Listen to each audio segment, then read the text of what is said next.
Hi and welcome to the Flex podcast. I'm Hannah Martin and I'm going to be chatting away to you for the next 10 minutes or so. On the other week I was in my class and someone asked me about my GIST challenge, so the Get Your Shit Together challenge, or Get Your Shizzle Together if you're feeling a bit sensitive this morning. They were saying basically that they'd purchased a program for someone and they were being forced to weigh their food. That was the only way that you could do it, and they didn't really want to, they didn't really enjoy doing that, and it wasn't working for them. Did they have to if they did my thing? And the simple answer is no, you don't need to weigh your food. It isn't something that's an essential part of eating well and looking after yourself.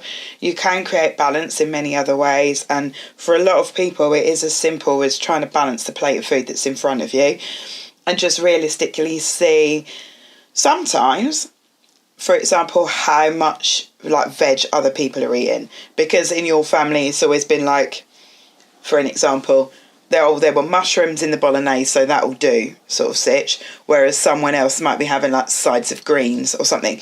Something you just haven't thought of, really simple things. It might be that for you eating high protein was like you had 3 slices of chicken out of a M&S, pre-prepared chicken pack. But for someone else that would be eating that whole little mini pack of chicken.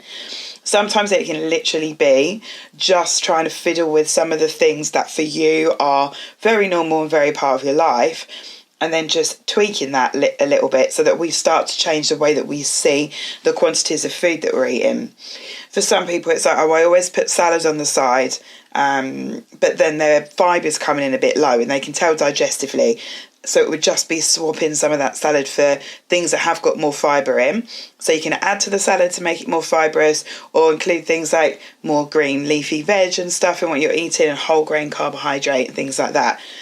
So tweaking things can make our diet much better. The reason that weighing food can help people is partly to do with that.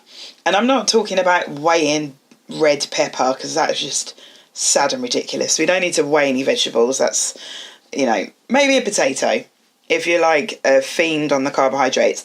So for me, I'm just trying to think, 2 things that I weigh every time I have them is pasta, because I've got absolutely no way of eyeballing that to know what that is. And for me, I could probably eat the whole bag if I put my mind to it. So I weigh my 75 grams of pasta, and I weigh my oats in the morning for the same reason. When I pour 30 grams of oats into a bowl, I'm like, that doesn't look like very much. But once I've soaked it and it's swollen, and then I've added everything else I'm putting in there, like my chia seeds and dried fruit and fresh fruit and blah, blah, blah, protein powder and all that kind of thing, it becomes much bigger. But when I look at it and I put those oats in, I'm like, it's like just a sprinkling. It's barely anything. But it is a portion and it is plenty. So for me, not necessarily for everybody, but for me in that meal, it's the right amount. So they're the couple of things. Oh, and cheese, because I'm a nightmare, absolute nightmare. I'm like, it's just a slither, but in fact it's 200 grams of cheese. So there are things that I would be like, right, I'm just going to check that I'm not being ridiculous with this, and I weigh it, but I don't weigh anything else. I don't weigh any single other food that I have. It is just that I know that they are 2 or 3 things that I am very likely to overeat on, because they look small, like cheese looks small, or again, cheese is my favourite thing in the whole world. So I wouldn't stop, I don't think. I could eat a whole block. I don't think I'd even feel sick. I'll just carry on. So for me, it gives me that, here we go. You've done it, it's fine, just put it back in the fridge. It makes me do it. So that might, for some people, for me, those 3, well, not even the cheese, I don't weigh it all the time, but the other 2 things are permanent for me. I weigh them every time I have them, unless I'm really tired and I can't be bothered. But for most of the time, I weigh them every single time I have them, because I really am poor at eyeballing those. For other things that I've eaten once upon a time, I might have weighed it once and now I know what it looks like. So that will do me. That's fine. I can estimate it and it's fine. So for some people, it will be like something they do a couple of times and then they're like, I had absolutely no idea 30 grams of cereal was that much. And now they can eyeball it. For other people, it might be that they want to go in really, really hard with their food so that they are completely on target, completely counting macros. For example, if they were doing a bodybuilding competition, they would probably need to weigh more food than I do, because they would need to be getting to unnatural levels of leanness. So that would be very difficult to do without them being really on top of what they're eating. So there are some people that will do it like on a semi-permanent basis because of a goal that they have, which is absolutely fine. There's nothing wrong with that. That's what someone's choosing to do. But it doesn't have to be done like that. For some people, it is literally something that can be a helpful tool when they start, and then they never do it again. For people like me, it's a helpful tool on 2 or 3 different foods, and then it helps me to be like, yep, actually I know that I'm coming in where I need to be, and I don't feel, for me, I have, the only time I have a stop button is when I feel so full that I can barely fit in my clothes. That's probably about the only time, like at Christmas, when you're like that. So for me, it helps me eat an amount of food that doesn't ruin my digestion, because that's the thing, like I have quite a big appetite, and I'll be like, I'm clearing my plate, whatever happens, and then I eat and eat and eat, and then my insides feel like they've been beaten with a stick. So for me, I find it helpful so that I don't overeat so much food that I feel stretched and uncomfortable. So this is the thing with everything there is to do with managing our food and nutrition. It isn't that one thing is right and one thing is wrong. It's what is right for you. And it might not be that something is 100% right for you, but it's right in this context, or it's right in these situations. And that's absolutely fine, because we don't need to be exactly the same as other people, and we shouldn't be forced to follow the same thing that other people do. You have to work out what makes you feel good and makes you feel happy about this. So yeah, I mean, I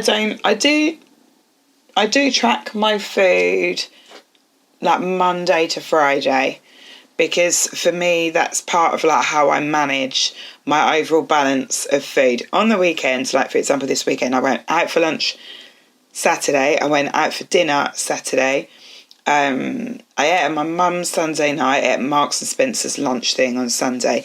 I know roughly that apart from my dinner on Saturday night, which was wild, everything else would have come in with some degree of what I need in terms of high protein, lots of veggies and stuff like that. So I did work to balance it, but I wasn't tracking it because I was out, and I have no idea how to try and track a dressed crab, if I'm completely honest.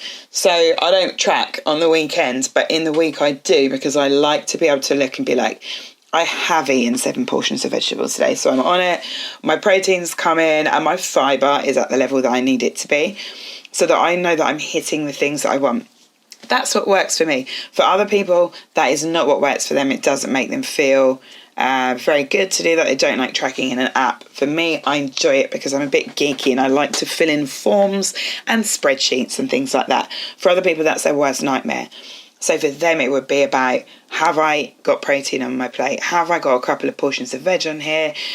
Are the carbohydrates that I'm having going to be generally useful to me over in like maybe more useful to me than something else, so like a more of a whole grain carbohydrate.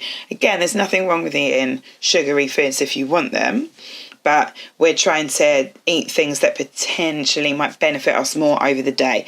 And obviously sugary stuff can be really helpful if you're going to train, or you need it right then and there, you need a snack or whatever.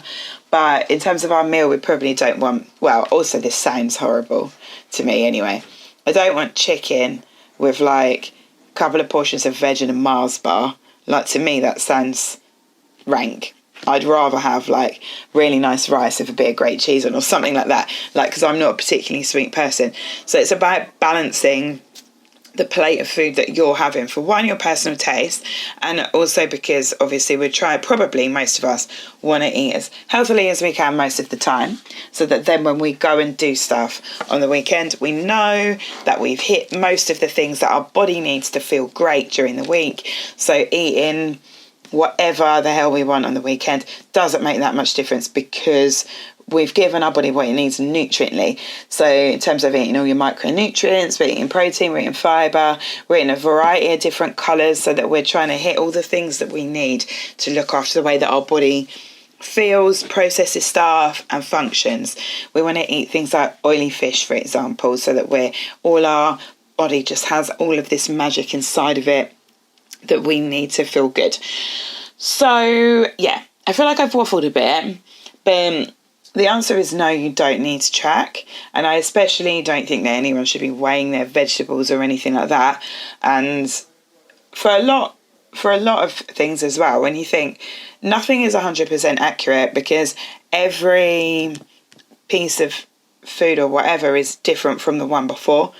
So it's just an educated guess with things.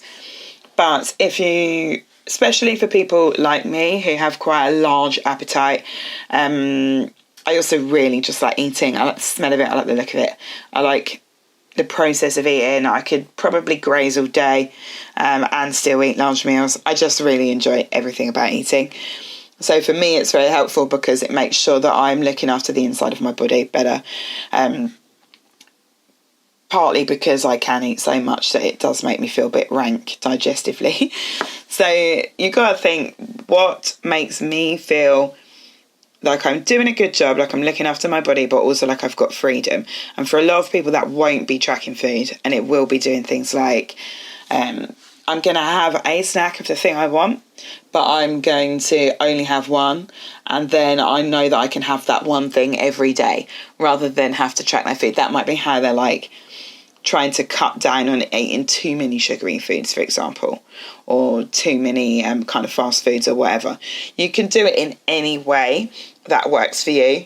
So if you do want to talk about nutrition so that you know the kind of stuff that you should be looking for and how to create that balance and how to fuel yourself well, then I do have a free nutrition seminar in person in Ashford in June. So do have a look, and you can just book in, and it's on there. And you are obviously more than welcome to join me for guests, because it is going to be really fun.